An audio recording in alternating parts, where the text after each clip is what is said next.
Hello. അപ്പോൾ രാവിലെ അയിനുമോളെയും കൊണ്ട് മുറ്റത്തിങ്ങനെ നടക്കുമ്പോഴാണ് ആലോചിച്ചത്, ഇന്ന് എന്തായാലും പുറത്ത് പോകാനുണ്ട്, നാളെയും കുറച്ച് പരിപാടികളൊക്കെ ഉണ്ട്, അപ്പോൾ ഒരു കുഞ്ഞു വ്ളോഗായിട്ട് ചെയ്യാമെന്ന്. അപ്പോൾ നമ്മളിന്ന് രാവിലെ എഴുന്നേറ്റ് അയിനുമോളായിട്ട് കഥയൊക്കെ പറഞ്ഞ് നടക്കുമ്പോഴാണ് ചേട്ടന് പോകാൻ നേരമായിട്ടുണ്ടായിരുന്നു. ചേട്ടനൊരു 9 മണിയാകുമ്പോഴത്തേക്കും പോകും കേട്ടോ. അപ്പം ഞാൻ ക്യാമറയും തൂക്കി പിന്നാലെ നടക്കണ കണ്ടിട്ട് നമ്മളെ ചേട്ടനൊരു ഇൻവെർട്ടറാണ്. അപ്പം അങ്ങനെ നാണം പിടിച്ച് നടക്കുകയാണ്, ഇതെന്ത് എൻ്റെ പുറകെ എന്ന് പറഞ്ഞിട്ട്. അപ്പോൾ ആൾ ഭക്ഷണമൊക്കെ കഴിച്ച് ബ്രേക്ക്ഫാസ്റ്റ് കഴിഞ്ഞിട്ട് പോവുകയാണ്. അച്ഛൻ വണ്ടി സ്റ്റാർട്ട് ചെയ്ത് കഴിഞ്ഞാൽ ഹെൽമെറ്റ് ഇട്ട് കഴിഞ്ഞാൽ പിന്നെ അയിനൂന് സ്വസ്ഥതയില്ല, അവൾക്ക് പോകണം, പിന്നാലെ കൂടെ പോകണം. ആ ഹെൽമെറ്റ് ഊരിക്കഴിഞ്ഞ് വണ്ടി സ്റ്റോപ്പ് ചെയ്ത് കഴിഞ്ഞാൽ അത് പിന്നെ പ്രശ്നമില്ല കേട്ടോ. അപ്പോൾ ആൾ അച്ഛമ്മയുടെ മേത്ത് കയറി ഇരിക്കുകയാണ് അച്ഛൻ പോണേന്ന് നോക്കിയിട്ട്.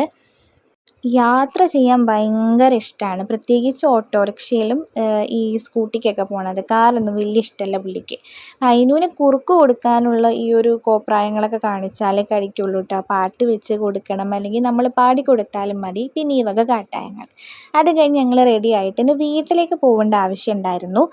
നമുക്ക് അയിനുമോളുടെ ഡോക്ടറെ കാണിക്കുന്നത് അവിടെ നമ്മളെ വീടിൻ്റെ അവിടെയാണ്. അതാണ് ഇടയ്ക്കിടയ്ക്ക് അങ്ങോട്ട് പോണത്. അപ്പോൾ ആൾക്ക് മോഷൻ പോണത് ഇത്തിരി പ്രശ്നം ഉണ്ടായിരുന്നു. അപ്പോൾ അത് കാണിക്കാൻ വേണ്ടിയിട്ട് ഞാനും അമ്മയും അയിനും കൂടെയാണ് പോയത്. പക്ഷെ നമ്മൾ കാത്തിരുന്നിട്ടും കിട്ടാത്തത് കൊണ്ട് നമ്മൾ അന്ന് അവിടെ സ്റ്റേ ചെയ്തു. അമ്മ തിരിച്ചു പോന്നിട്ടുണ്ടായിരുന്നു. ഞാനും അയിനും അവിടെ നിന്നിട്ട് പിറ്റേന്നാണ് ഞങ്ങൾ പോകുന്നത്. അപ്പോൾ അയിനു ഓരോ കഥയൊക്കെ പറഞ്ഞ് ഇങ്ങനെ കിടക്കുകയാണ് കേട്ടോ. സൈഡിൽ 2 മുടിയൊക്കെ ഇങ്ങനെ ഒരു കൊമ്പ് കെട്ടി കൊടുത്തിട്ടുണ്ട്, പിടിച്ച് വലിച്ച് കെട്ടാൻ സമ്മതിക്കൂല. അപ്പോൾ അത് കഴിഞ്ഞിട്ട് ഞങ്ങൾ ആൾ മൂഡ് ഓഫ് ആയി കുറച്ച് ഇടഞ്ഞ് തുടങ്ങിയപ്പോൾ ഒന്ന് കടയിൽ പോകേണ്ടതുണ്ടായിരുന്നു. ഞങ്ങൾ ഒരുമിച്ച് കടയിൽ പോയി. പിറ്റേന്ന് ഞങ്ങൾ വീട്ടിൽ പോന്നു. ഇത് വീട്ടിലത്തെ സംഭവങ്ങളാണ് കേട്ടോ. വീട്ടിൽ വന്നു, അമ്മ മീൻ നന്നാക്കലും പരിപാടിയൊക്കെ തുടങ്ങി. രാവിലെ പുട്ടും കടലൊക്കെയായിരുന്നു ബ്രേക്ക്ഫാസ്റ്റ്. പിന്നെ ഞാനപ്പോൾ അമ്മ മീൻ നന്നാക്കണ നേരം കൊണ്ട് ചോറ് വെക്കാമെന്ന് വിചാരിച്ചു. അപ്പോൾ അതിന് ഉറങ്ങുമ്പോഴോ അല്ലെന്നുണ്ടെങ്കിൽ ആരെങ്കിലും കയ്യിലിരിക്കുമ്പോഴോ എനിക്ക് എന്തെങ്കിലും ചെയ്യാൻ പറ്റുള്ളൂ. ഉണർന്നിരിക്കുകയാണെന്നുണ്ടെങ്കിൽ എപ്പോഴും എൻ്റെ കയ്യിലിരിക്കാൻ തന്നെ വാശിയാണ്. അപ്പോൾ ആൾക്കാർ വിചാരിക്കുന്നുണ്ടാവും ഞാനൊന്നും ചെയ്യില്ല എന്ന്. പറ്റണില്ല, പറ്റണ പോലെ നമ്മൾ ഹെൽപ്പ് ചെയ്യും. അപ്പോൾ ചോറും പരിപാടികളിലേക്കും കടന്നു. അപ്പോൾ അതിൽ ഇപ്പോൾ ഈ ചോറിൻ്റെ ഇടയിൽ ഒരു വെള്ള അരി കണ്ടിട്ടില്ലേ? ഞാൻ ആദ്യമൊന്നും ശ്രദ്ധിച്ചിട്ടുണ്ടായിരുന്നില്ല കേട്ടോ. നമുക്ക് വൈറ്റമിൻസും സാധനങ്ങളൊക്കെ കുറവാകുന്നത് കൊണ്ട് ഓൾറെഡി ഗവൺമെൻറ്റിൻ്റെ ഒരു പ്രോഗ്രാമാണത്. ആരും അത് എടുത്ത് കളയൊന്നും ചെയ്യരുത് കേട്ടോ, എന്നെ പോലത്തെ പൊട്ടത്തരം ചെയ്യരുത്. അപ്പോൾ അത് കഴിഞ്ഞിട്ട് നമ്മൾ മുരിങ്ങക്കായായിരുന്നു ഒലത്ത് പോലെ ചെയ്തിട്ടുണ്ടായിരുന്നത്. പിന്നെ അതിനുവേണ്ടി നമ്മൾ ക്യാരറ്റോ അല്ലെങ്കിൽ ബീട്രൂട്ടോ എന്തെങ്കിലും കൂട്ടിയിട്ടാണ് ചോറിലടിച്ച് കൊടുക്കൽ.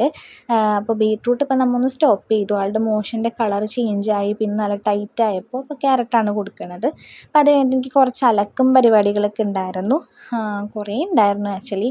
റൂമൊക്കെ ആകെ അലങ്കോലമായിട്ട് കിടക്കുകയാണ്. കാരണം ആദ്യമൊക്കെ ഇടയ്ക്കിടയ്ക്ക് വൃത്തിയാക്കി വെക്കുമായിരുന്നു.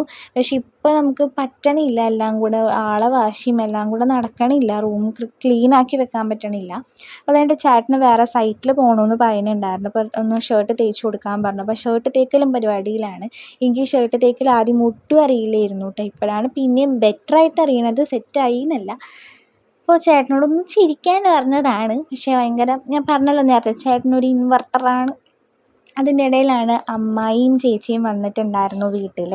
അപ്പോൾ അവർ ചേച്ചിക്ക് ഒന്ന് ഹോസ്പിറ്റലിൽ പോകേണ്ട ആവശ്യമുണ്ടായിരുന്നു, അങ്ങനെ വന്നതാണ്. അപ്പോൾ വെള്ളമൊക്കെ കലക്കി പരിപാടികൾ. അതിൻ്റെ ഇടയിൽ അവർ അവിടെ നിന്ന് വർത്തമാനം പറഞ്ഞ നേരം കൊണ്ട് അയിനൂനൊന്ന് കുളിപ്പിച്ചെടുത്തു.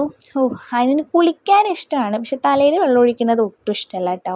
അപ്പോൾ അങ്ങനെ കുളിയും പരിപാടിയൊക്കെ കഴിഞ്ഞ് ഞാൻ ഭക്ഷണം കഴിക്കാനായിട്ടിരുന്നു. അവരെ കയ്യിലിരുന്ന നേരം കൊണ്ട് ഞാൻ വേഗം ഭക്ഷണം കഴിച്ചു.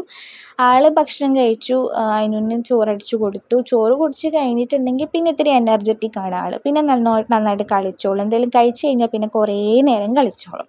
അങ്ങനെ കളിച്ച് ക്ഷീണിച്ച് ഉറങ്ങി. രാത്രി ആയപ്പോഴത്തേക്കും ഞങ്ങൾ ബിഗ് ബോസ് കാണാനിരുന്നു. നിങ്ങളും ബിഗ് ബോസ് കാണാറുണ്ടോ? അത് കഴിഞ്ഞിട്ട് രാത്രിക്കലത്തെ ഭക്ഷണം കഴിഞ്ഞപ്പോഴത്തെ ഒരു എനർജിയും കളിയും കഴിഞ്ഞ് ആൾ ഉറക്കമായി കേട്ടോ. പിന്നെ ഞങ്ങൾ എല്ലാവരും ഉറക്കമായി. അതിനുന്നെ വേഗം ഉറക്കി ഭക്ഷണം കഴിച്ചു. ഞങ്ങൾ ഉറങ്ങി.